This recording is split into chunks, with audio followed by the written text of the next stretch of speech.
أنا الحين راح أجرب مع علي أن راح نفتح القرآن بآية معينة ما يدري هو شنو الآية، وراح نختبر قدراته. وهذا الحين بسم الله. اللهم صل على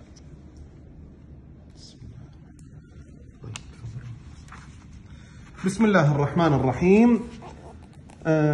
رقم الصفحة 293. طيب جاهز؟ ما هي السورة؟ سورة الإسراء. الجزء 15. هذه الصفحة في جانب يمين. في أي مكان نزلت السورة؟ في مكة. بداية الصفحة أي آية؟ وبالحق أنزلناه. نهاية الصفحة؟ وينذر الذين الكلمة الأخيرة؟ ولدا. ابدأ بداية الصفحة. أعوذ بالله من الشيطان الرجيم. بسم الله الرحمن الرحيم.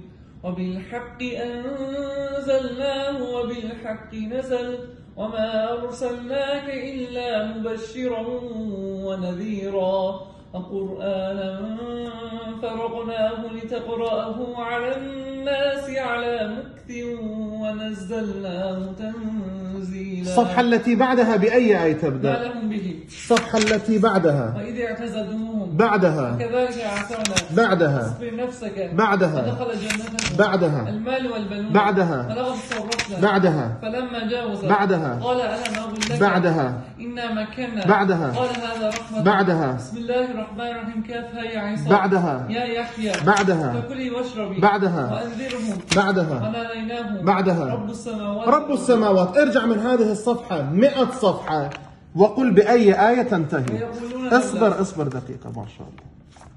بأي آية تنتهي؟ ويقولون لولا. الحين راح نصعبها. ارجع آية قبلها أي آية؟ وما كان الناس قبلها ويعبدون قبلها فمن أظلم قبلها قل لو شاء الله قبلها وإذا تتلى قبلها ثم جعلناكم قبلها ولقد أهلكنا قبل القرون وإذا مس الإنسان ولو يعجل الله دعواهم فيها إن الذين آمنوا أولئك مأواهم إن الذين لا الصفحة التي بعدها وإذا تتلى عليهم صفحتين بعدها للذين أحسنوا صفحتين ومنهم من ينظر إليك صفحتين ألا إن أولياء الله صفحتين قال فرعون ائتوني صفحتين فلولا كانت قرية